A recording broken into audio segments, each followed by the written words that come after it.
انسان میں جو ایک جنسی طلب ہے، اس میں جو ایک شہوت کا مادہ ہے، انسان نے خام خواہ اپنے اوپر قدغنیں عائد کر لی ہیں، اور صحیح اور غلط اور جائز اور ناجائز، ماں بیٹی بیوی میں خام خواہ کی ایک تفریق ہے جو انسان نے قائم کر لی ہے۔ یہ تمام تفریقیں غیر فطری ہیں، اس لیے کہ حیوانات میں ہم یہ دیکھتے ہیں کہ ایسی کوئی تفریق موجود نہیں ہے، بلکہ یہ کہ جیسے پیاس لگے کسی انسان کو تو پانی جہاں سے مل جائے، یا یہ کہ اگر بھوک لگتی ہے تو جہاں سے بھی اس کی انسان تشفی کر لے، اسی طور سے یہ بھی ایک انسان کی طبعی خواہش ہے، جیسے وہ ابھرے ویسے ہی اس کو جس طور سے بھی موقع ملے اس کی تسکین حاصل کر لینی چاہیے۔ یہ دو اصل میں فلسفیانہ نقطہ نظر، اور جیسا کہ میں نے عرض کیا خاص طور پر ادب کے میدان سے، لٹریچر کے میدان سے،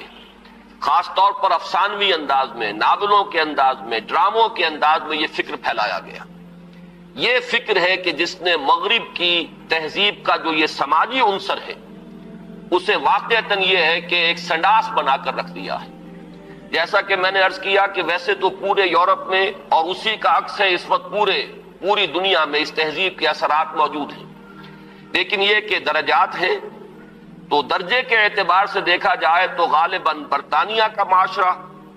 اور اس کے ساتھ یہ اسکینڈینیوین کنٹریز جو ہیں، یہ اس معاملے میں اس وقت پوری نوع انسانی کے امام شمار کیے جا سکتے ہیں۔ مجھے چونکہ امریکہ بھی جانے کا اتفاق ہوتا رہتا ہے تو میں نے یہ محسوس کیا کہ امریکی معاشرہ ابھی اس اعتبار سے بہت پیچھے ہے۔ یورپ کو اس میں پیش قدمی کا اور امامت کا شرف حاصل ہو چکا ہے، اور خاص طور پر یورپ میں بھی یہ تین ممالک جو ہیں یہ بہت آگے نکل گئے ہیں۔ چنانچہ شرم اور حیا نام کی کسی شے کا کوئی وجود وہاں نہیں ہے، عصمت و عفت کا کوئی تصور موجود نہیں ہے۔ معلوم ہوتا ہے کہ یہ چیزیں انسان کی لغت کی میں سے خارج ہو چکی ہیں، اس کے سوچ کے دائرے سے باہر ہو چکی ہیں، اور اسی کا سب سے بڑا مظہر یہ ہے کہ آپ کو معلوم ہوگا کہ برطانیہ میں بھی یہ قانون منظور ہو چکا ہے، اور اسکینڈینیوین کنٹریز میں بھی، کہ دو مردوں کی شادی بھی ہو سکتی ہے۔ دو مرد لیگلی، قانونی طور پر شوہر اور بیوی کی حیثیت سے رہ سکتے ہیں، قانون انہیں تسلیم کرے گا یہ شوہر ہے اور یہ بیوی ہے۔ اب اس درجے پرورشن، اس درجے فطرت انسانی کا مسخ ہو جانا، یہ چیز کہ جو ناقابل قیاس ہے، لیکن یہ کہ بالفعل دنیا کے اندر یہ موجود ہے۔ اور پچھلے دنوں جب مجھے اتفاق ہوا جانے کا سویڈن، تو وہاں معلوم ہوا کہ ایک پاکستانی بھی ہیں، ایک سرحد کے رہنے والے صاحب، جنہوں نے کہ ایک لڑکے سے وہاں شادی کی ہوئی ہے، اور قانونی اعتبار سے وہ میاں اور بیوی کی حیثیت سے وہاں مسلم طور پر زندگی گزار رہے ہیں۔ یہ جو معاملہ ہے، مجھے زیادہ صدمہ جس بات کا ہوا وہ اس پہلو سے کہ اس معاشرے کی جو اچیومنٹس ہیں، جو انہوں نے خوبیاں حاصل کی ہیں،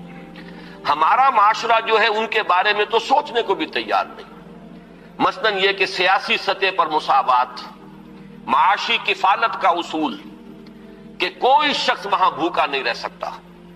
ہر شخص کی گویا کہ کفالت جو ہے وہ ریاست کے ذمے ہے۔ وہ باتیں جو اسلام نے دی تھی، جو حضرت عمر فاروق رضی اللہ تعالیٰ عنہ کے قول منسوب ہے کہ اگر دجلہ و فرات کے کنارے کوئی کتا بھی بھوکا پیاسا مر گیا تو عمر قیامت کے دن ذمہ دار ہوگا۔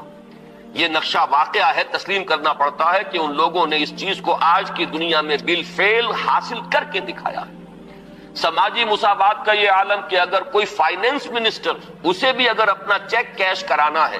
تو وہ بھی بینک میں اسی طرح لائن میں لگتا ہے جیسے کوئی عام شہری لگتا ہے۔ یہ سماجی مساوات کہ غریب سے غریب آدمی بھی وہاں پر جو بھی ہے، چاہے وہ ویلفیئر پر زندگی گزار رہا ہو، وہ خود معذور ہو چکا ہو، اور صرف اسے حکومت کی طرف سے جو ہے سہولتیں حاصل ہو، لیکن اس کا بچہ بھی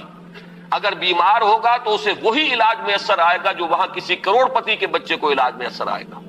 اور اس کے بچے کو بھی وہی تعلیم ملے گی جو کسی منسٹر کے بچے کو تعلیم حاصل ہو سکے۔ یہ چیزیں جو ان کے ہاں اچھی ہیں فی الواقع، جو اصلاً تو ہماری تھی، لیکن یہ ہے کہ اس وقت اگر ہمیں وہاں پر یہ چیزیں نظر آتی ہیں تو مجھے تو وہی احساس ہوا تھا کہ کتابیں اپنے آبا کی یہ موتی علم و حکمت کے جو دیکھیں، ان کو یورپ میں تو دل ہوتا ہے سی پارا، چیزیں ہماری تھیں لیکن یہ انہوں نے کر کے دکھائی۔ بدقسمتی ہماری یہ ہے کہ ان چیزوں کے بارے میں تو ابھی ہمارے ہاں کوئی سوچ نہیں، ادھر پیش قدمی کا کوئی امکان نہیں۔ ہم سینکڑوں کوس دور ہیں اس سے کہ اس قسم کے کوئی ہم معاشرتی ارتقاء جو ہے اس کے بارے میں سوچ بھی سکیں.